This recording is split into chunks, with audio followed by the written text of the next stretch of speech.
আমার রাসূলের কোনো কষ্ট করবেন কিনা রাখাল গোলাম আবু বকর ডাক দিয়ে বলল আবু বকর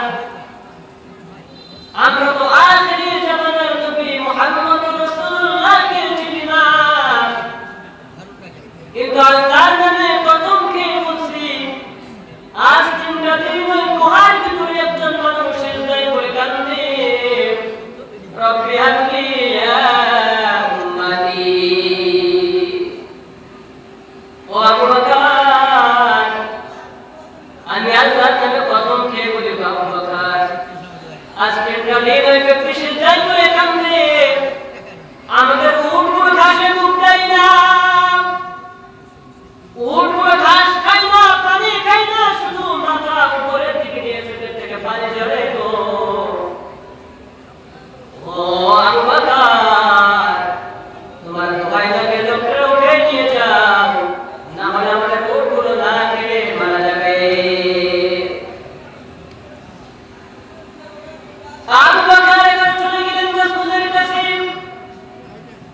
ইয়া রাসূলুল্লাহ ইয়া হাবিবাল্লাহ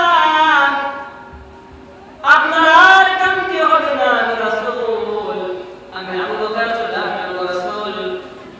ইয়া রাসূলুল্লাহ আপনি মাথা উঠান রাসূল মাথা উঠাই না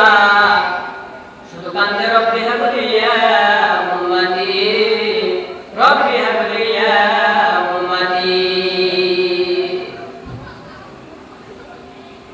আবু বকর আবার বলেন ইয়া রাসূলুল্লাহ ইয়া হাবিবাল্লাহ আমি আবু বকরের কথা দিলাম গো রাসূল আমার হায়াতে জিন্দেগির যত নেক আমল করেছে গো রাসূল এই মুহূর্তে আমার সমস্ত আমলগুলো আপনার উম্মতের জন্য আমি সদকা করে দিলাম বলুন সুবহানাল্লাহ কিতাবের ভিতরে আছে আসমানের তারকাগুলো গুনতে গুনতে শেষ করা সম্ভব কিন্তু আবু বকরের নেক আমল গণনা করে শেষ করা সম্ভব না আবু বকর বললেন ইয়া রাসূলুল্লাহ আমি আমার সমস্ত নেক আমলগুলো আপনার উম্মতের জন্য সদকা করে দিলাম বাবা উঠান রাসূল তো কথা শুনে না শুধু কান্দে রব্বি হাবলি ইয়া উম্মতি ওমর চলে এলো ইয়া রাসূলুল্লাহ ওমর চলে এলাম আমার হায়াতে যত আমার হায়াতে যত নেক আমল সব আপনার উম্মতের জন্য সদকা করে দিলাম মাথা উঠান রাসূল মাথা উঠাই না একে সাহাবায়ে کرام চলে এলো ফাতেমা চলে এলো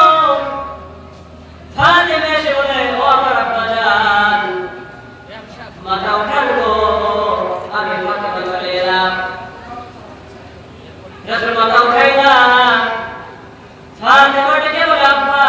হাসান আর হুসাইন আমার কলিজার টুকরা আমি এই মুহূর্তে হাসান আর হুসাইনকে আপনার উম্মতের জন্য কুরবান করে দিলাম বলুন সুবহানাল্লাহ রাসূল মাথা উঠাই না রব্বুল আলামিন আদেশ করলেন ফেরেশতা চলে যাও যতক্ষণ পর্যন্ত আমার উম্মতের বলে আসো আমি রব্বুল আলামিন ঘোষণা করলাম কিয়ামতের কঠিন ময়দানে আমার উম্মতের অনুমতি না হওয়া পর্যন্ত আমার রাসূলকে বলে আসো তার উম্মতের জন্য আমার রাসূলের অনুমতি ছাড়া আমার দুনিয়ার জন্য উম্মতকে আমি জাহান্নামে দেব না